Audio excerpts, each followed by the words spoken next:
이제 제가 보스가 될 거잖아요. 보스잖아요.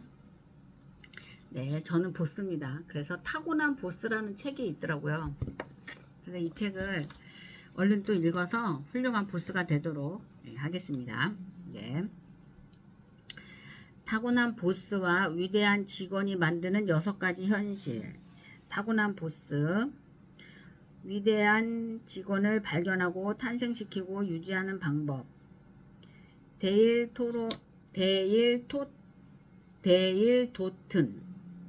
예. 데일 도튼. 예.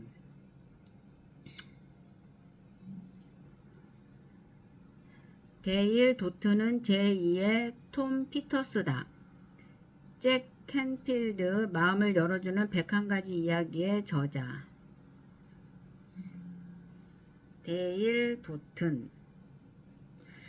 우리에게는 2가지 재능이 있는데 하나는 노력해서 얻는 재능이고 다른 하나는 타고난 재능이다. 타고난 재능을 갖추고 있다면 단 한 번만 그것을 일깨워 주기만 하면 된다. 일단은 책을 읽도록 하겠습니다. 타고난 보스와 위대한 직원은 한 직장에서 다음과 같은 것들을 똑같이 바라기 때문에 능력이 배가 된 직장을 만들 수 있다. 관리가 없는 상하 관계, 평범한 일상으로부터 벗어나 바보 같은 조직 생활로부터의 탈출, 한 번쯤 크게 변화하기, 한 번쯤 최고의 기회를 얻기. 타고난 보스는 직원을 고용하는 것이 아니라 다만 동지를 얻을 뿐이다. 위대한 직원은 직장을 갖고 있는 것이 아니라 단지 능력을 갖추고 있을 뿐이다. 그들은 취업 시장에 딱 한 번 들어올 뿐이고 그 다음부터는 누군가 그를 발견해내서 구애의 손짓을 보내다가 끝내는 낚아채 갈 것이다. 타고난 보스와 위대한 직원은 통상적인 직장 탐색 절차를 완전히 뒤집어 놓는다. 직원이 직장을 찾는 것이 아니라 보스가 그렇게 한다. 이 절차는 취업시장이라기보다는 차라리 능력 탐색 쪽에 더 가깝다. 타고난 보스의 상당수는 아주 특별한 근무 환경을 조성하기 때문에 인력 이동이 거의 일어나지 않기도 하지만 또 다른 상당수의 타고난 보스는 인력 교체를 거침없이 행하는 해고의 달인이기도 하다. 타고난 보스와 위대한 직원이 만나면 그 능력이 결합되어 종종 평생을 지속할 수 있는 유대 관계가 창출된다. 옮기고 나서 먼저 제목에 대한 이해를 돕고자 한다. 이 책의 영어 제목은 더 기프트 보스다. 더 기프티드 보스다. 이 제목은 책의 성격을 이해하는 데 출발점이 된다. 보스라고 했다. 원서의 보스라는 표현을 역자는 그냥 보스라고 사용했다. 보스는 일정 단위의 조직을 책임지고 부하 직원에게 명령과 지시를 내리는 사람을 총칭하는 의미다. 상황에 따라 최고 경영자도 될 수 있고 부서장도 될 수 있다. 그러므로 경우에 따라 사장, 경영자, 부서장 등으로 옮길 수 있지만 본 번역에서는 그냥 보스라는 원어의 발음을 그대로 사용하기로 한다. 본서에 실제로 언급된 사례만 보아도 비교적 넓은 의미로 쓰이고 있음을 알 수 있다. 우리나라에서는 보스라고 하면 많은 경우 조직폭력배, 우두머리 등을 연상하기도 하지만 이와 상관없이 독자들은 보스라는 표현이 원래 지니는 넓은 의미를 염두에 두어야 할 것이다. 타고난이라고 했다. 기프티드, 타고난. 어째서 타고난 보스라고 하는가? 그럼 선천적으로 타고나지 않은 사람은 훌륭한 보스가 될 수 없다는 말인가? 이 점에 대해서 의아해하는 사람도 있을 것이다. 그러나 원저에는 없지만 저자의 웹사이트에 인용된 다음 내용을 읽어보면 저자가 타고난이라는 표현을 사용한 의도를 더 잘 이해할 수 있을 것이다. 원문을 그대로 옮겨보겠다. 지난 몇 달간 나는 미국의 가장 훌륭한 경영자들을 찾아다닌 결과 그들만이 지닌 덕성, 인간에 대한 이해, 긍지와 위험, 지각력, 그리고 유머감과의 경탄을 금할 수 없었다. 인간에 대한 이해, 긍지와 위험, 지각력, 그리고 유머감각. 나는 그 사람들을 생각할수록 정말 타고난 능력을 갖춘 것이 아닌가 하는 생각이 들었다. 마치 우리가 정말로 뛰어난 운동선수를 바라볼 때 드는 느낌처럼 말이다. 내가 그 훌륭한 보스들이 주는 교훈을 모아 한 권의 책으로 엮을 때 왜 더 기프티드 보스라고 제목을 달았는지 그 이유가 바로 여기에 있다. 누구든 타고난 운동선수의 면면을 잘 연구하면 자신의 운동 기록을 향상시키는 데 큰 도움이 되듯 타고난 보스가 창출해 낸 일터의 특성으로부터 우리가 배울 점은 정말 많다. 거기에 바로 우리가 말한 6가지 교훈이 포함되어 있는 것은 물론이다. 사실 재능이라는 것은 약간의 씨앗만 지니고 있는 사람이라면 노력하기에 따라서 얼마든지 꽃필 수도 있고 시들어 버릴 수도 있다. 저자가 말하는 타고난이라는 의미는 모든 것을 선천적으로 부여받았다는 말이 아니라 반성과 연마를 통해 갖추어진 능력을 의미하는 말이라고 생각한다. 자신을 비출 거울이 있는 사람과 그렇지 않은 사람은 살아가면서 바뀌어가는 모습이 전혀 다르다. 왜냐하면 거기에는 오류 교정의 기회를 갖느냐 아니냐의 차이가 있기 때문이다. 마찬가지로 최고 경영자 또는 관리자, 이 책에서 말하는 소위 보스의 위치에 있는 사람 역시 보스로서 자신의 모습을 비출 거울이 있는 것과 없는 것은 나중에 큰 차이를 낳는다. 그런 의미에서 보스로서 자신의 모습을 비추어 볼 훌륭한 거울의 역할을 하는 것이 바로 이 책이라고 할 수 있다. 21세기다. 인류가 숨차게 여기까지 달려오는 동안 과학기술과 생산 조직은 더할 나위 없이 복잡해졌다. 그러나 그 안에 사람만큼은 예전에 그 사람이다. 사람과 사람의 만남을 통해 모든 일이 이루어진다는 대전제에는 동서고금을 막론하고 변함이 없다. 만남 그리고 일, 바로 이것이다. 역자는 난해한 이론이 아니라 다양한 예화로 엮어진 이 짧은 책의 의의를 바로 여기에서 찾고 싶다. 이 책은 직장생활에서 만남의 위력을 설파하는 책이다. 진정한 만남은 모든 제도, 모든 형식, 모든 환경을 초월해서 위대한 작업을 성취한다. 진정한 만남은 모든 제도, 모든 형식, 모든 환경을 초월해서 위대한 작업을 성취한다. 좀 거창하게 말하자면 유비가 제갈량을 만났듯이, 예수가 바울을 만났듯이, 부처가 가섭을 만났듯이 위대한 보스는 위대한 동지를 만나야 한다. 그러니까 우리 사슬 매니아는요, 이정우, 마상용 이렇게 두 분이 만난 것입니다. 네. 이제 한번 우리 모두 주변에 과연 위대한 보스를 모시고 있는지, 또한 위대한 직원이나 동지를 두고 있는지 돌이켜보자. 만일 없다면 자신의 직장이 아니더라도 주변에 늘 만나고 있는 사람 중에 위대한 보스 또는 위대한 동지가 될 만한 사람은 없는지 잘 살펴보자. 그리고 만일 있다면, 진정한 만남이 이루어질 수만 있다면 직장은 더 이상 예속과 타성의 집단이 아니다. 이제 그곳은 보람과 기쁨의 일터가 될 것이다. 타고난 보스들은 애인을 고르듯, 아니 평생의 동반자를 고르듯 항상 깨인 눈으로 주변을 바라보고 있다. 이것이 바로 공식적 취업시장 밖에서 이루어지는 비공식적 인재시장이다. 타고난 보스는 바로 여기에서 사람을 찾아다닌다. 위대한 직원은 위대한 보스를 고르러 다닌다. 위대한 직원은 노예가 되려 직장에 들어가지 않는다. 위대한 파트너를 찾아 자기를 실현하러 직장에 들어간다. 이를 아는 보스라야 진정 위대한 보스가 된다. 자, 어떻게 보면 꿈같은 이야기다. 그러나 저자는 허구의 소설이나 우화로 이런 이야기를 한 것이 아니라 자기가 직접 들은 실화를 바탕으로 이야기를 엮어나가고 있기 때문에 이게 정말 꿈같은 일만은 아니다. 그리고 이런 이야기들은 실제로 우리 주변에서도 심심찮게 들리고 있다. 특히 최근 수많은 벤처기업의 창업과 성장 과정에서 이런 식의 만남은 더욱 중요한 역할을 하고 있다.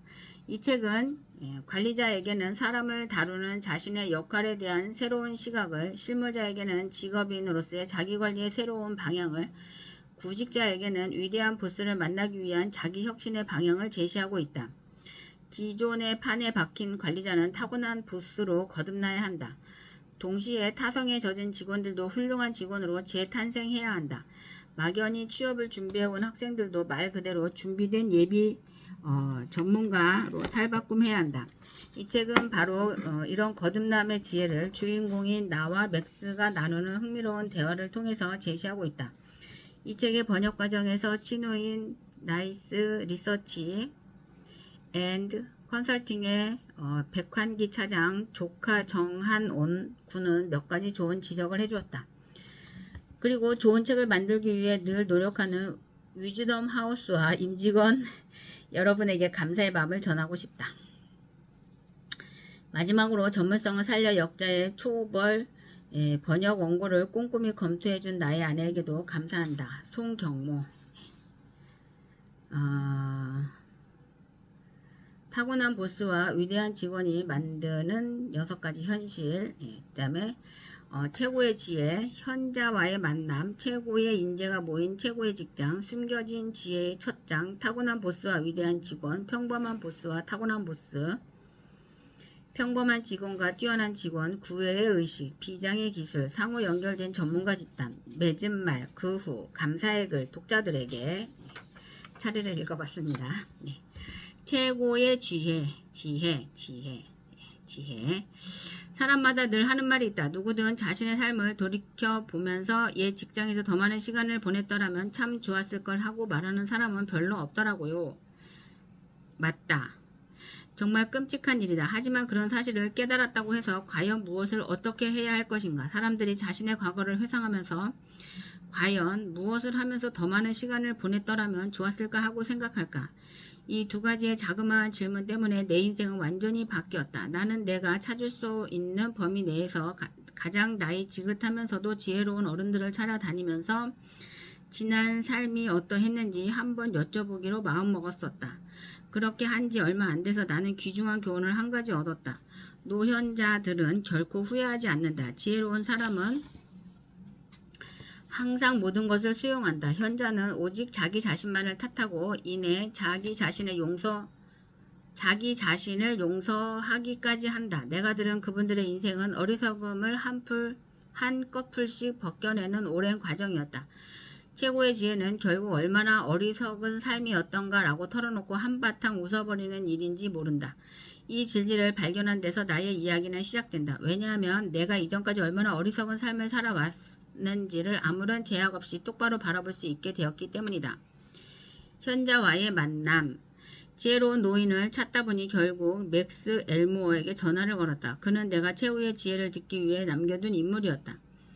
맥스는 내가 훨씬 전에 오헤어 공항에서 처음 만났던 아주 기이한 현자인데 당시 그 노인과 나는 예상치 않았던 5월의 눈보라 속을 한참 동안 걸었었다.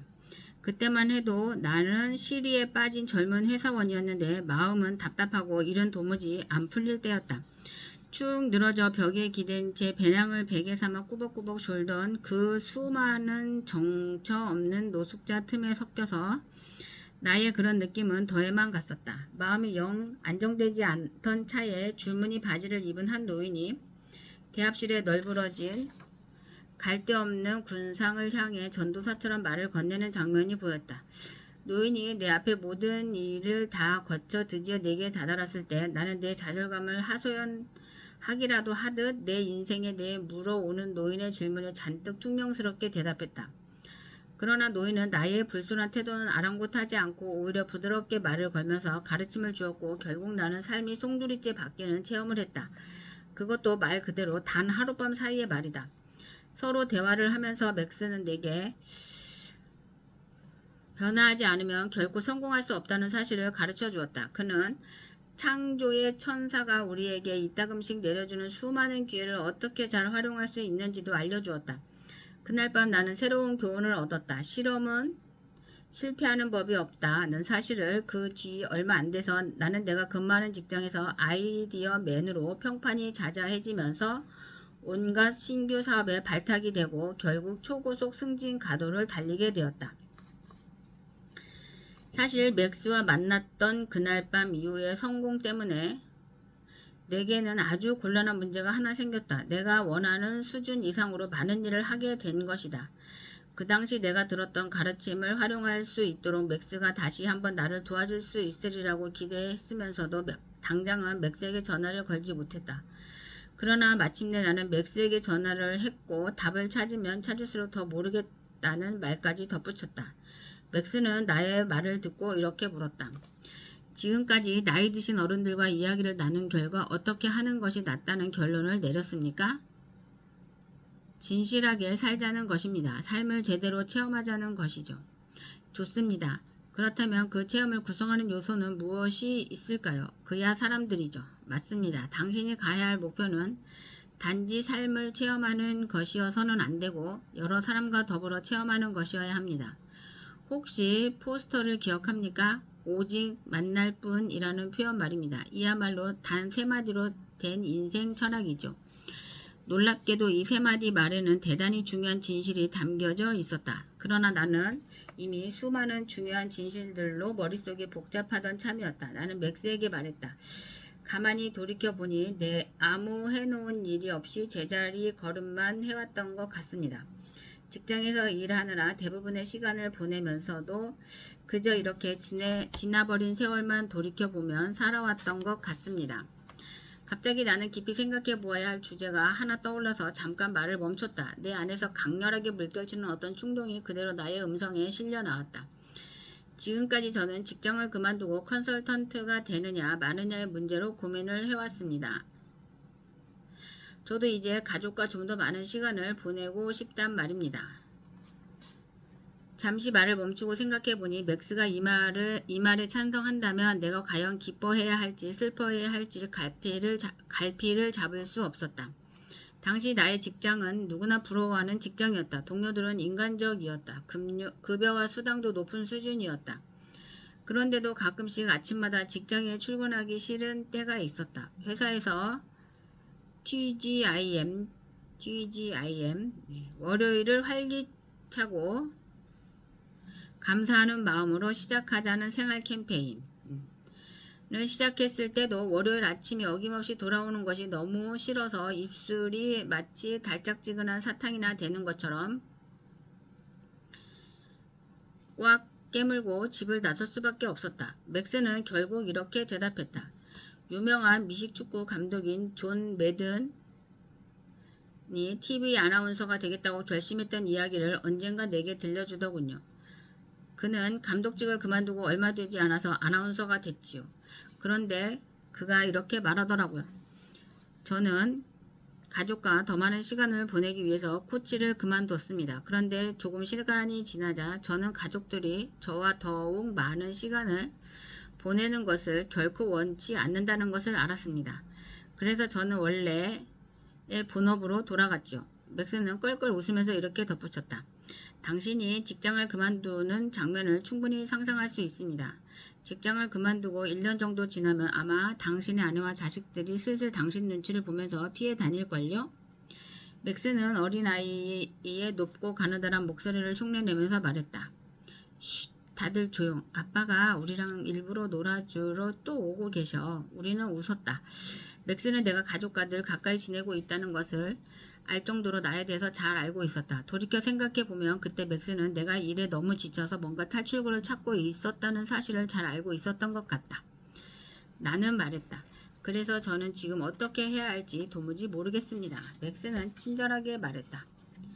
해답이 지금 일을 그만두는 방향으로 가서는 안 될 것 같군요. 해답은 당신이 하고 있는 일에 오직 만날 뿐이라는 과제를 부과하는 것이 아닐까요?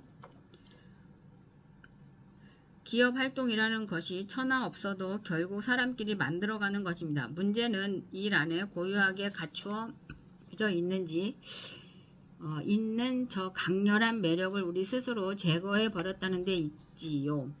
내 생각에는 호랑이 담배 피우던 시절에나 통용되던 명령형 조직은 이미 사라졌고 지금 있는 조직 형태도 사실은 껍데기에 불과하다고 봐요. 우리는 지금도 팀 또는 코치 따위를 거론합니다만 사실 알고 보면 예전에 있었던 위원회나 관리자 따위의 활동이 이름만 바뀐 채 존속되고 있는 것에 불과합니다. 맥스는 내가 일하고 있던 직장의 속성을 제대로 이해하고 있었다. 나는 대기업 생활을 청산하고 자그마한 기업을 창업했다가 그 기업을 다시 다른 대기업에 매각해버렸다. 그 결과 나는 단순히 팀장으로 전락했다. 즉 자그마한 부서의 우두머리로 남았다는 뜻이다. 나는 수하에 10명 남짓한 인원을 두고 있었다. 그래서 맥스가 말했다. 당신은 보스들과 진정한 의미에서 만나고 있나요? 약간은 그렇습니다.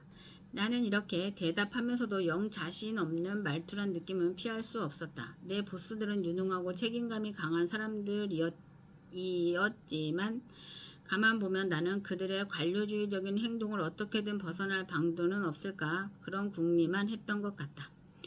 보스들이 마음에 듭니까? 전혀 아닙니다. 그들을 조금이라도 더 닮고 싶습니까? 아니요. 당신 부하 직원들에 대해서는 어떻게 생각합니까? 그들과 정말로 만나고 있습니까? 저는 부하 직원들을 상당히 배려하는 편입니다. 나쁜 모양새는 아니군요. 당신이 단지 이웃사랑의 차원에서 그들을 배려하고 있는 것만큼은 분명합니다. 하지만 그게 진정으로 그들을 만나고 있다는 것을 의미하지는 않습니다. 나는 이 말을 듣고 좀 항변을 해야겠다는 느낌이 들었는데 왜냐하면 내가 부서를 충분히 잘 돌보고 있는 유능한 팀장이라고 생각해 왔기 때문이다. 맥스가 나에게서 고해성사라도 들을 의도로 나의 대답을 유도하려 했지만 나는 반론을 펼 수밖에 없었다. 그런데 내가 괜히 잘못한 것처럼 궁지에 몰리고 있다는 기분이 들었을 때 맥스가 내게 중요한 말 몇 마디를 던졌고 이후 일에 대한 나의 관점은 완전히 바뀌어 버렸다. 위대한 보스를 한 번이라도 만나본 적이 있습니까? 맥스가 물었다. 그러니까 당신이 늘 고대하던 당신을 보다 높은 차원으로 끌어올려 줄 수 있는 그런 사람을 단 한 번이라도 만나본 적이 있습니까? 나는 잠시 머뭇거리면서 뭐 좋은 답이 없을까 하고 기억을 되살려 보았다. 맥스가 말했다. 포르쉐의 전직 CEO인 피터 슈츠는 바로 이런 만남의 관계에 대해 내게 말한 적이 있습니다. 그 사람의 표현은 이렇습니다. 내가 나를 가장 마음에 들어 할 때란 오직 내가 당신을 잘 알고 있을 때뿐이다. 내 대답은 뻔했다. 나는 그런 생각을 하고 있는 보스를 한 번도 만나본 적이 없었다. 그리고 나서 맥스는 내가 부서를 어떻게 관리하는가에 대해서 물었다. 내가 부하 직원과 형성하고 있는 관계란 일종의 해결사와 같은 역할이라는 사실을 설명하면서 내 어깨는 좀 가벼워졌다. 나는 내 앞에 항상 줄지어 서서 어려운 문제나 잘못 처리한 문제를 들고 오는 부서원들을 상대하느라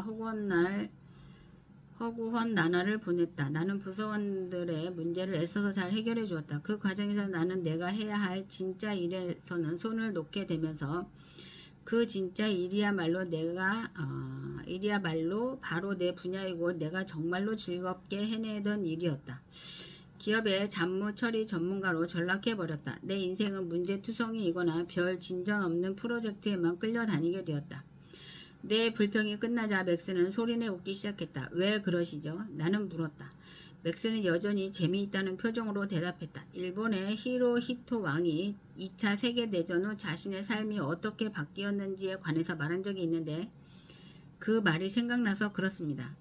히로히토는 내가 신처럼 군림하는 것이 얼마나 힘든 일이었는지 사람들은 상상도 못할 것이라고 말했습니다.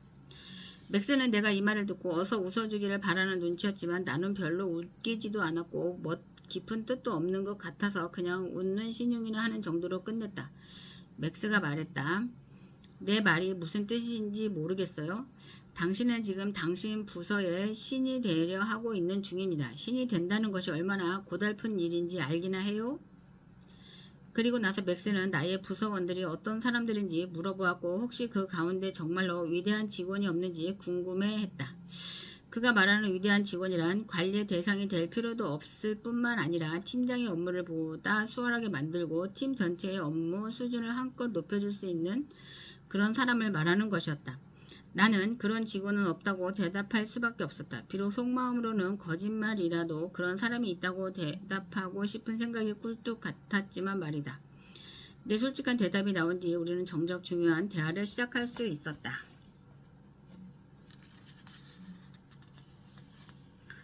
내가 신처럼 군림하는 것이 얼마나 힘든 일이었는지 사람들은 상상도 못할걸. 일본의 히로히토 왕이 2차 세계대전 후 자신의 삶이 어떻게 바뀌었는지에 관해서 말한 적이 있는데 그때 히로히토는 내가 신처럼 군림하는 것이 얼마나 힘든 일이었는지 사람들은 상상도 못할 것이라고 말했다.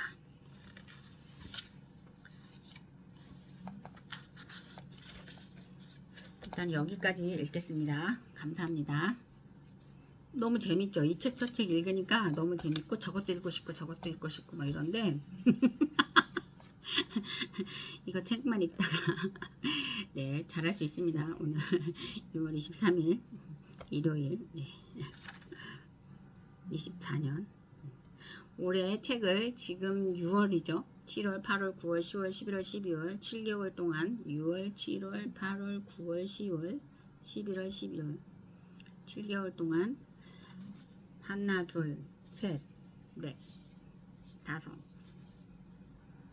10권의 책을 읽도록 하겠습니다. 10권의 책을 2024년 연내 10권 책 읽기 한번 읽었는데 또 읽는 것도 한 권입니다.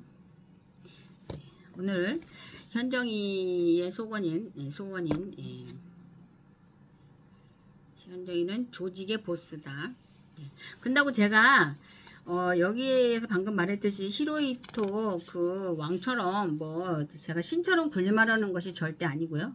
저는 저와 함께 사업을 같이 이렇게 마음 맞춰서 하실 수 있는 분을 찾고 있습니다.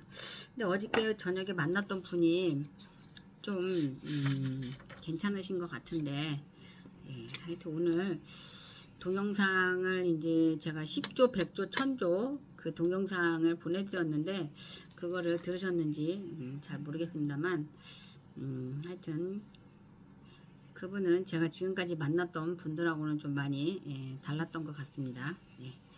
오늘 즐거운 주말 되세요. 네, 감사합니다.